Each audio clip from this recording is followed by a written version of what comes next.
know that Senator Cantwell and I had hoped that March would be the month that we would really be able to focus on spending a lot of time, both in and out of committee, on the wildfire piece. And I think we're pushed back a little bit because of trying to get this energy bill across the finish line. But know that I certainly remain committed to trying to figure this out, and more than just on a year-by-year approach. I want to begin my questions with the Tongass and the issue that I raised in my opening statement about this transition to young growth without first completing a stand-level inventory of the young growth. Last year, Forest Service provided approximately $4 million from its budget for the transition framework. About $2 million's gone to start work on young growth inventory studies. So far, I understand about $4 to $6 million more is likely needed for the studies and additional inventory work.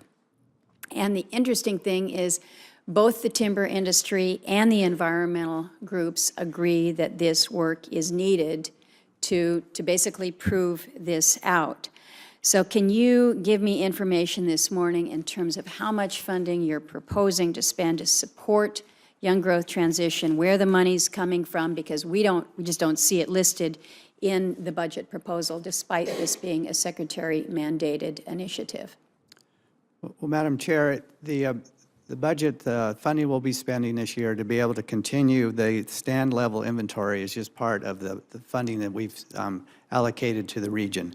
So with this, do you take it from other parts within Forest Service budget allocated for Alaska? It's part of the funding that we receive from our forest products to be able to do forest stand inventory. And so that's part of the budget that Region 10 is receiving to be able to do that work with a cost share agreement with the state of Alaska, working with the state forester, to be able to do that stand level inventory so that we are developing information for project implementation. Stand level inventory is not information that's needed to be able to amend the forest plan, but for us to be able to move forward with the design of projects into the future, because this transition is going to occur in the out years. It's not occurring today, but we are moving forward with that. And so we're going to continue to not only do the stand-level inventory, but we're also doing quality wood studies from our research and development folks so that we have a better understanding about where's the potential markets for the future for young growth wood, that type of wood that will come off of these young growth forests. In addition to that, we're continuing to do our study about how to better understand how to thin out these forests. We've been doing a lot of commercial thinning over the years in the second growth stands.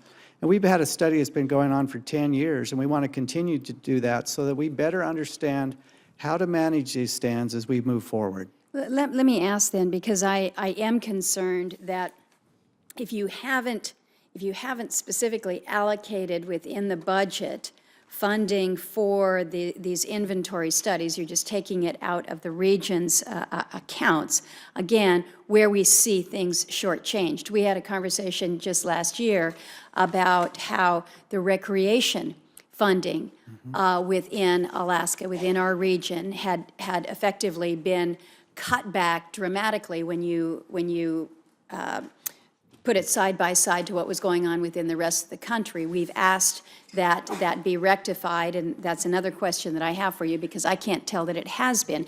But again, it speaks to the issue. If you haven't allocated more for this inventory, and you have analysis, at least 3 independent analyses, that say that the current young growth stands are too small, they're too few to support a local manufacturing industry, you know, how can you make a plausible determination that we can do this transition? So, you know, I'm looking at this, recognizing how long it takes to do this study, the cost associated with it, not seeing it specifically in your budget.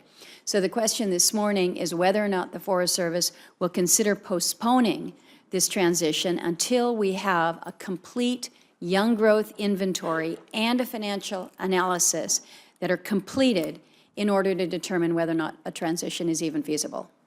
Senator, it's essential that we move forward and complete the amendment to the forest plan. But It's don't we been- have to have the study and the money? Not for a forest plan amendment, no.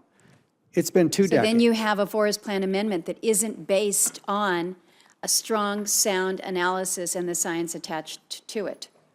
Two decades of controversy and litigation around old-growth harvest and roadless, and that's gotten us nowhere. I understand that, but you This still is- have to know that it is possible to get to a second growth, because we can't make those trees grow any faster. That's our problem. Well, part of it is to also develop new markets for the second growth, and we're working together with Sea Alaska, with the Mental Health Trust. New and with the markets are state of good, Chief, Alaska. but you still have to have trees that are mature enough to harvest.